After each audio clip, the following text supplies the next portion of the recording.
बिस्मिल्लाहिर्रहमानिर्रहीम, अस्सलाम वालेकुम रहमतुल्लाहि व बरकातुहू।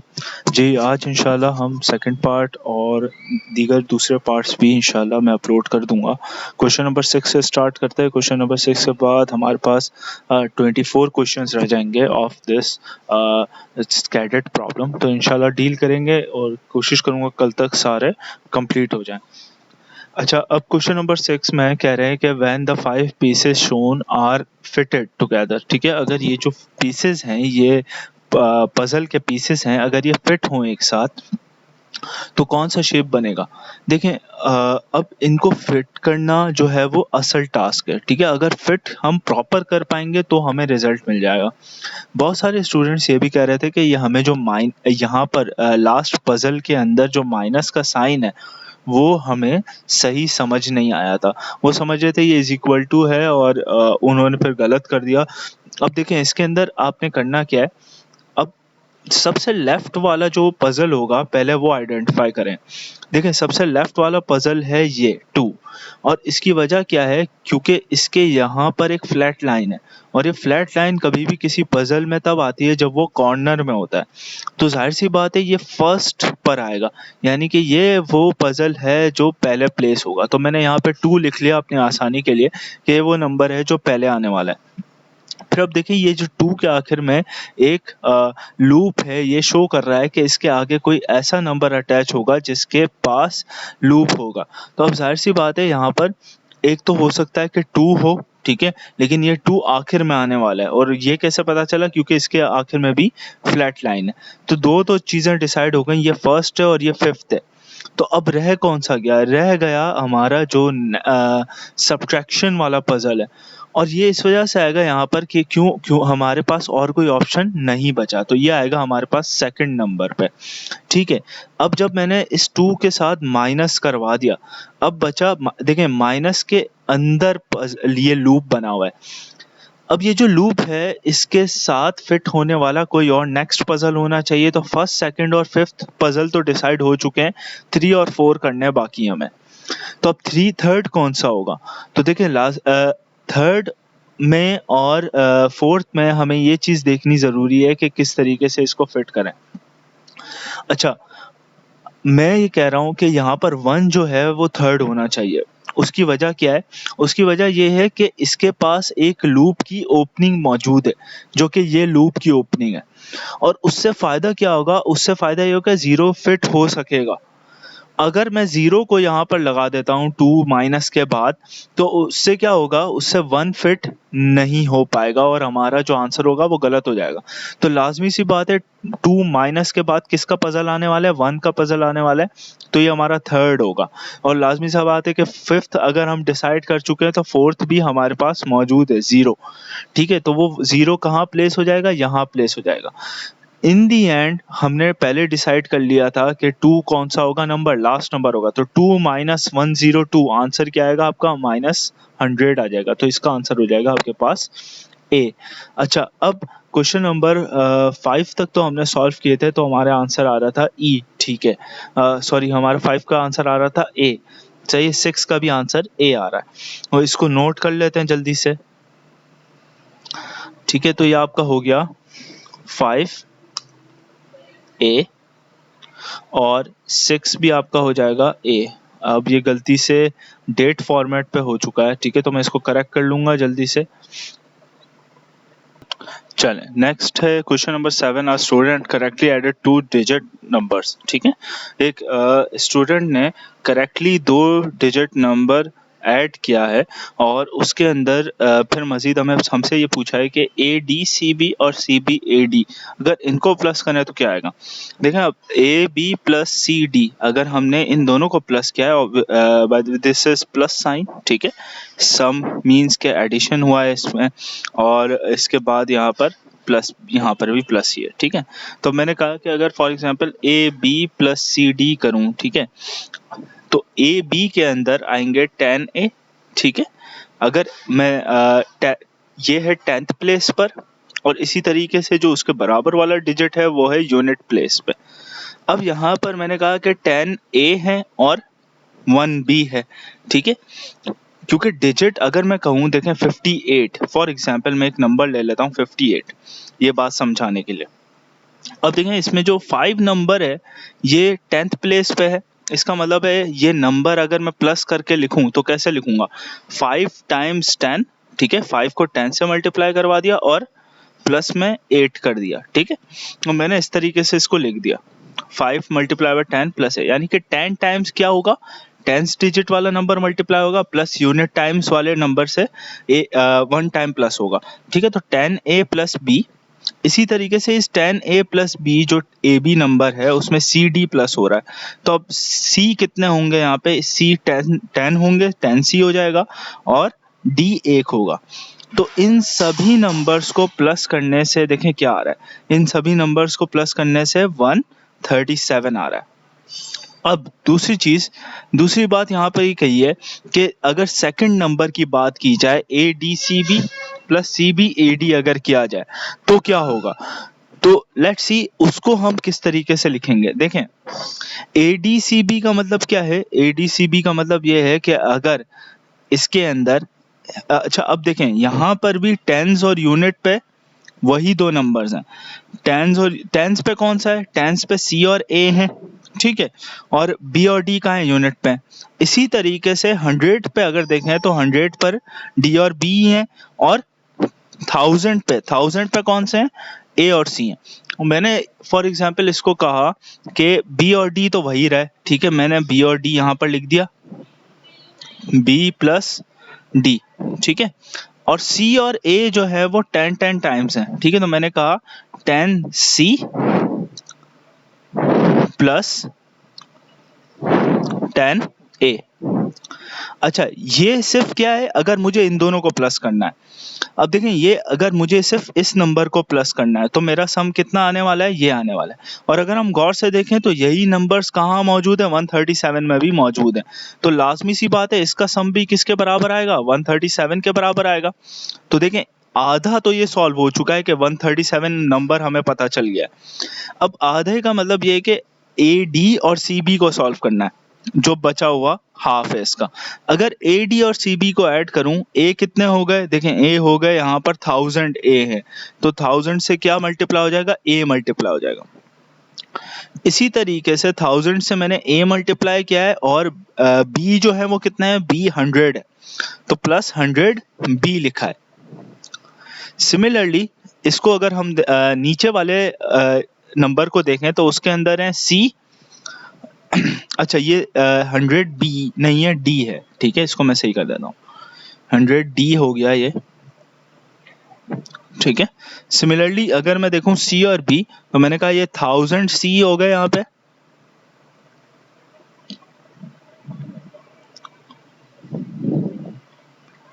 और कितने हो गए, 100 बी हो गए। अब देखें इसके आप लोग बेसिक अलजेब्रा जानते हैं, जो कैडेट के स्टूडेंट्स हैं। बेसिक अलजेब्रा में मैंने भी काफ़ी स्टूडेंट्स को ये सिखाया है कि नंबर कॉमन कैसे निकाला जाए। देखिए नंबर कॉमन इन सब में मैं अगर देखूं तो 100 नंबर जो है वो सब में कॉमन है। अब ये कॉमन अगर मैं 100 कॉमन निकालूं तो उसका फ़ायदा देखें क्या होगा। जैसे ही मैंने 100 कॉमन निकाला, ए के साथ जो नंबर बचा वो कितने बचे, 10 बचा, 10a बचा। इसी तरह डी के साथ कोई नंबर नहीं बचा तो 10a प्लस डी लिख दिया मैंने उसको। अब 1000 सी में से अगर 100 सी कॉमन, 100 निकल आए कॉमन, तो क्या बचेगा, 10c बच जाएगा, ठीक है। और इसी तरीके से b 100 है, उसमें से 100 कॉमन निकल रहा है तो b सिर्फ बच रहा है, ठीक है। अब ये सब कॉमन निकल आया 100 कॉमन निकलने के बाद, ठीक है।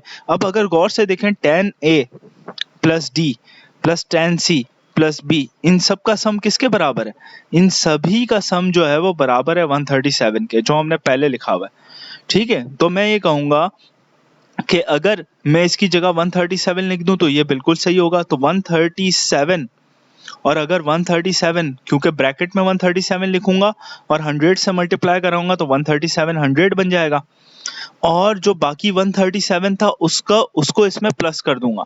तो अब सिर्फ और सिर्फ क्या करना है, हमें 13,700 में प्लस करना है 137 और हमारा सवाल सॉल्व हो जाएगा और आपका आंसर बन जाएगा आई थिंक 7 आखिर में आ रहा है, ठीक है।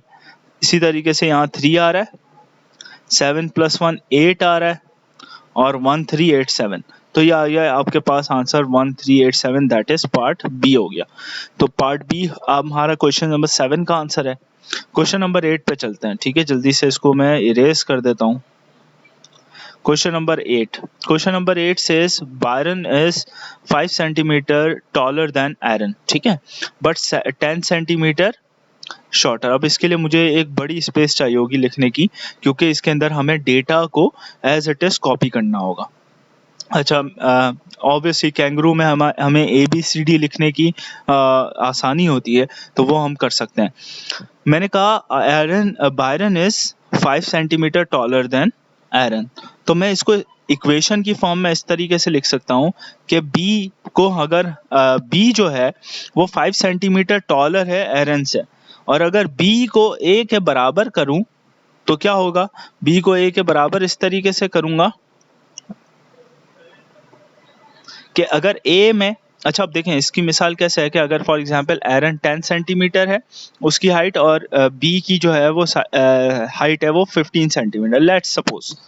अगर मैं ये कहूँ, ठीक है, तो बड़ा कौन सा हुआ, बी बड़ा हुआ, ठीक है, यानी कि ए में मुझे +5 करना पड़ेगा तभी जाके बी के बराबर आएगा, ठीक है। तो एक तो ये बात समझ लें, but 10 centimetre shorter than Karen, Byron is 5 centimetre taller than Aaron, ठीक है, but 10 centimetre shorter than Karen.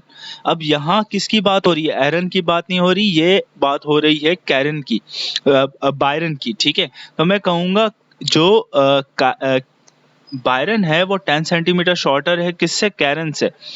अब यानी कि मुझे सी को अगर लिखना होगा तो वो मैं कैसे लिखूंगा, वो लिखूंगा मैं b + 10, क्योंकि b उससे क्या है, शॉर्टर है, ठीक है। ये बात समझ में आ गई।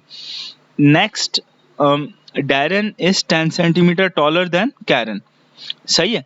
Darren is 10 centimetre taller than Karen, यानी कि अगर मुझे डैरन की वैल्यू निकालनी होगी तो वो मैं क्या करूंगा, वो मैं कैसे करूंगा, वो मैं कैरन को मुझे उसमें क्या करना पड़ेगा, +10 करना पड़ेगा, ठीक है।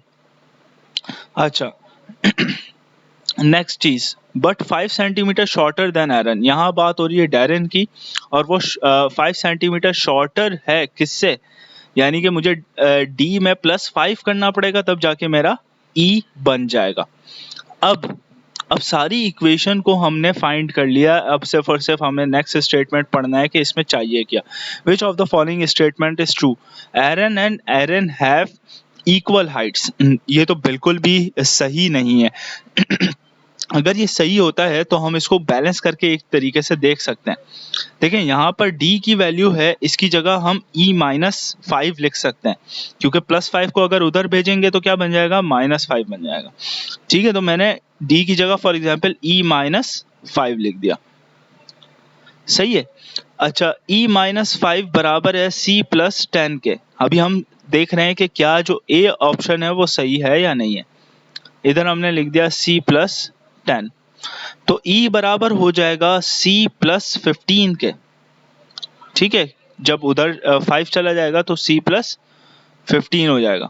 अच्छा, इसके बाद मैंने कहा कि अगर c + 15 यहाँ लिख दूं और 15 को वहां माइनस करवा दूं तो b -5 हो जाएगा, ठीक है। तो e जो है वो c + 15 है, c की वैल्यू क्या बन जाएगी, e-15 बन जाएगी, ठीक है। तो यहाँ पर मैंने लिख दिया c की जगह पर e-15, लेट्स सी ये हमारा सही होता है या नहीं।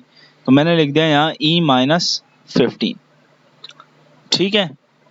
ये बराबर हो जाएगा b + 10 के,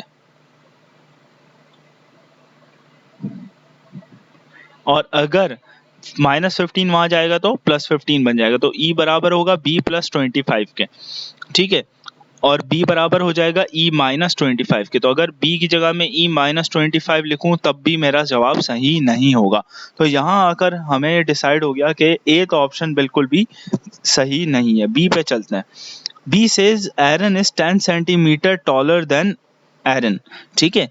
तो यहाँ पर ये हम करके देख सकते हैं, e-25 बराबर आ जाएगा b के, ठीक है। अब सारे ऑप्शंस जो है वो एरन और एरन के दरमियान में, यानी ए और ई के दरमियान में ही है।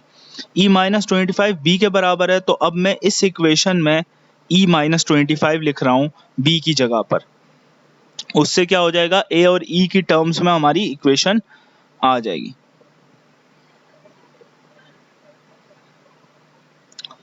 अब देखें, अब सारी इक्वेशन को प्लस बनाने के लिए मैं इस माइनस 25 को वहां पर प्लस करके भेज रहा हूं। तो ई की वैल्यू बराबर होगी ए प्लस 30 के। यानी इससे ये डिसाइड होता है कि जो एरन है ए, ठीक है, वो क्या है, शॉर्टर है ई से, ठीक है। अच्छा, तो अब यहाँ से ये डिसाइड हो रहा है कि एरन ऑब्वियसली शॉर्टर इन लेंथ है, ठीक है। दैट मीन्स के जो ऑप्शन जहाँ पे शो हो रहा है एरन इज 30 सेंटीमीटर शॉर्टर देन एरन, यानी कि ऑप्शन ई इज करेक्ट। 8 हो गया, 9 पे चलते हैं। A bike clock has 4 wheels numbered with the digits 0 to 9. Each of the 4 wheels is rotated by 180 degrees. From the code shown in the first diagram to get the correct code, what is the correct code of the bike lock? अच्छा, अब हमने इसको 180 degrees घुमाया है, ठीक है, तो हमारा आंसर आया 6348। अगर हम इसको 180 डिग्रीज दोबारा रोटेट कर देंगे तो हमारा आंसर क्या आएगा, ये हमें डिसाइड करना है। अगर हम 180 डिग्रीज का सोचें इसके अंदर, बाइक लॉक के अंदर जिसके अंदर 4 व्हील्स होते हैं, अगर उसको रोटेट करना चाहें तो अब देखें रोटेशन जैसी भी हो, ठीक है। अगर 180 डिग्रीज का मतलब क्या है कि अगर उसकी मूवमेंट जो है वो कंप्लीट होती है 1 के बाद, ठीक है, तो 2 के बाद जो होगी वो क्या होगी, 3 के बाद क्या होगी, 4 के बाद क्या होगी, 5 के बाद क्या होगी। अच्छा, और एक कंप्लीट रोटेशन जो होता है वो सर्कल होता है, उसके अंदर 360 डिग्रीज होता है, यानी कि 360 डिग्रीज पे दोबारा वहीं पर ही पहुंच जाएगी जो हमारी लोकेशन है, ठीक है। अब अगर 6348 को हाफ रोटेशन पे घुमाया जाए, हाफ रोटेशन मींस 180 डिग्री, और अगर सबको हाफ रोटेशन पे घुमाया जाए यानी कि सब में +5 हो जाएंगे, +10 करेंगे तो वही आ जाएगा 360 में। 180 का मतलब है हाफ रोटेशन और प्लस क्या हो जाएगा 180 में 5 प्लस हो जाएगा। तो अगर सब में +5 कर दें तो 6 बन जाएगा, 5 11, लेकिन 11 तो एग्जिस्ट नहीं करता, तो हो जाता है दोबारा से 1। 3 + 5 8 बन जाएगा आपके पास, और देखें यही 1893 ऑप्शन, तो 3 जो बी जो है वो इसका सही आंसर होगा। 3x3 cube is made from white, grey and black 1x1 cubes, ठीक है, यानी कि हमने 3x3 क्यूब बनाया है व्हाइट, ग्रे और जो हमारे पास लाइट ग्रे दूसरे पार्ट्स हैं, ठीक है। तो अब हमें वाइट दिए हुए हैं, हमें पता करना है कि वाइट, ग्रे और इसके बाद लाइट ग्रे का शेप कैसा होगा। तो देखें वाइट के अगर हम देखें तो टोटल कितने क्यूब्स हैं यहाँ पे, 1 2 3 4 5 क्यूब्स हैं, और जाहिर सी बात है एक पूरे 3x3x3 के क्यूब के अंदर 27 होते हैं। तो अब रह गए ग्रे के अंदर 1 2 3 4 5 6 7 8 हो गए, तो ये 8 अगर 5 + 8 13 करें तो रह गए हमारे पास 14। तो 14 हमारे पास लाइट ग्रे बाकी हैं। इस 14 लाइट ग्रे को किस तरीके से देखें। अच्छा, अगर हमें यहाँ पर नजर आए ये शेप जो है वो जी जैसा शेप है, तो जाहिर सी बात है ये जी शेप भी बनना चाहिए। इसी तरह यहाँ एक ब्लॉक होना चाहिए, और एक राइट साइड पे बिल्कुल on the corner, on the left corner एक ब्लॉक होना चाहिए।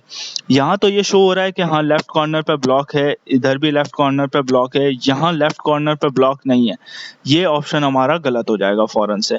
यहाँ भी लेफ्ट कॉर्नर पे ब्लॉक है, यहाँ भी लेफ्ट कॉर्नर पे ब्लॉक है, यहाँ लेफ्ट कॉर्नर पे 2 ब्लॉक्स है ऑब्वियसली, और यहाँ पर एक ही ब्लॉक एग्जिस्ट करता है, दैट मीन्स कि ये ऑप्शन गलत हो जाएगा। दूसरी चीज क्या है कि अब बाकी ऑप्शंस को भी क्लासिफाई करके देखना है। देखिए यहाँ पे जो जी बन रहा है, क्या ये सभी के अंदर बन रहा होगा, तो जी देखें यहाँ नहीं बन रहा ए में, दैट मीन्स कि ए भी रॉन्ग होगा। अच्छा, अब यहाँ जी बन तो रहा है लेकिन उसके साथ एक एक्स्ट्रा ब्लॉक भी मौजूद है जो कि ये वाला ब्लॉक है, लेकिन ये यहाँ पर अगर हम ये ब्लॉक देखें तो ये कौन सा ब्लॉक है, ये तो डार्क ग्रे है, तो दैट मीन्स कि बी भी हमारा कैंसिल हो जाएगा। यहाँ हमारा जी नहीं बन रहा, सिर्फ और सिर्फ नीचे वाले ये वाला पोर्शन हमारे पास नहीं है, तो मैं कहूँगा कि ये भी सी नहीं बनेगा हमारा आंसर, तो हमारा आंसर हो जाएगा ई। ऑन दैट नोट के हमारे पास 3 पॉइंट प्रॉब्लम्स एंड हो गए हैं। Next part will contain 4 point problems, so stay tuned. जज़ाकल्लाह खैर।